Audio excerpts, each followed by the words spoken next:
سلام امتحانی موبایلی عزیز، به کانال یوتیوب EMT خوش اومدید.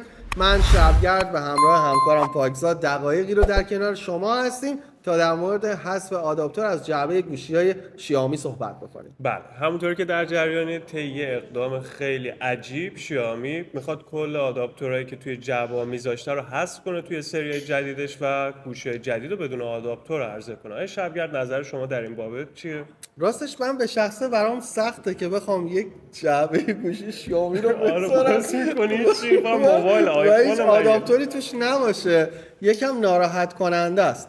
ولی خب صحبت هایی من شنیدم که از طرف اتحادیه اروپا به این برند فشار آوردن که به خاطر حفظ سلامت محیط زیست آداپتورها رو از توی جعبه برداره و با توجه به اینکه برندهای دیگه هم از قبل این کارو میکردن، مثل که شیائومی هم میخواد به این قضیه بپیونده. پاکزاد جان، فکر نمی‌کنی این قضیه بازار کاذب بیشتری رو برای فروشنده ها ایجاد میکنه و میتونن از این قضیه سوء استفاده بکنن و برای بالا بردن سود خودشون قیمت آداپتور رو بالا ببرن یا حالا آداپتور رو اجباری بکنن روی گوشی های شیائومی؟ چون میدونید که شما اگه یه گوشی شیائومی بخرید و گوشی شیائومی دیگه هم توی خونه نداشته باشید، حتما با آداپتور خرید 100% بکنید، باید چون هر بخرید. برندی آداپتور خودشو داره و شما نمیتونید از آداپتور آیفون یا سامسونگ برای شیائومی استفاده بکنید.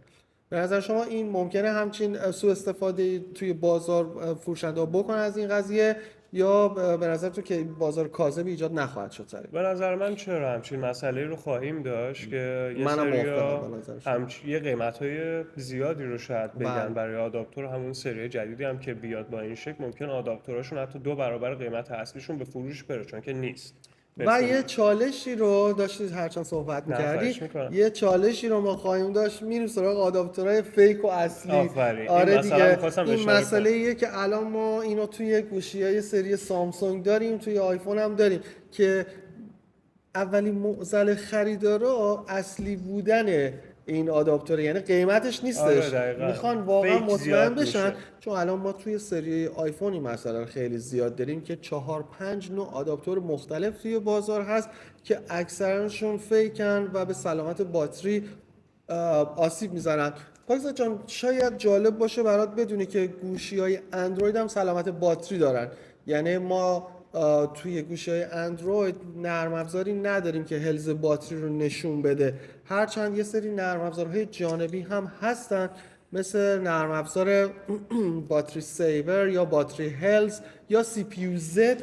اینا نرم افزارهایی هستند که سخت افزارهای گوشی رو به صورت دقیق به ما میگن و در کنارش توی بخش هم سلامت باتری رو نشون میدن که اونم اندروید ها هم هیچ فرق نمیکنه، اونم درصد دارن، از 100 شروع میشه، با استفاده زیاد همینجور میاد پایینتر تا دیگه کارایی خودش رو از دست میده و نیاز به حالا تعویض گوشی یا تعویض باتری داره. 100%. در باب اون قضیه فیک و اورجینالی که بود توی آداپتورا، بله خیلی زیاد پیش میاد و پیشنهاد میکنم از جایی که خرید میکنید بسیار مطمئن باشید ازش و با اصالت کالا خرید بکنید و توصیه خوبیه. از وارد کننده به نظر من آدم باید خرید بکنه که چیز اورجینال بگیره. ممکنه شما آداپتور به همون شکل باشه ولی فیک باشه و دستگاهتون رو کلا خراب کنه و باتری هلزتون رو بیاره به شدت پایین، به شدت. و پیشنهاد میکنم که از جای معتبر خرید کنید و از کسایی که خودشون وارد میکنن و مطمئنید ازشون خرید کنید. همچین چالش هایی هم خواهیم داشت متاسفانه با حذف آداپتور، نه فقط برای شیائومی، برای هر برند دیگه که برند دیگه هم فکر نمی کنم مونده باشه که آداپتور بذاره. کاملا درسته.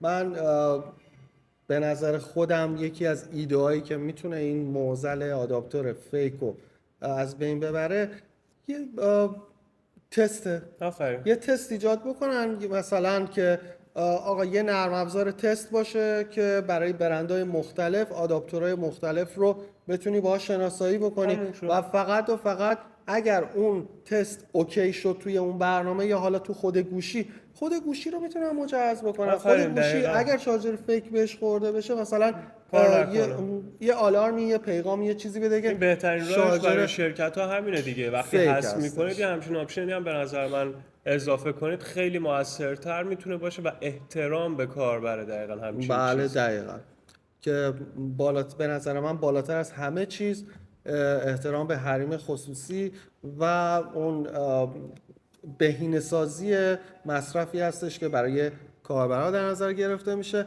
پاکزاد جان بحث جالبی بود، خیلی خوشحال شدم از اینکه با شما صحبت کردم و اینکه بریم ببینیم در آینده چه اتفاقی میفته. آیا شیائومی فقط میخواد توی سری از سری‌های خاصش این کار انجام بده یا نه دیگه بعد از این شاهد خواهیم بود که تمام سری‌های شیائومی بدون آداپتور به بازار بیاد. امیدوارم که فعلا شاهد آداپتور توی جعبه‌هاش باشیم.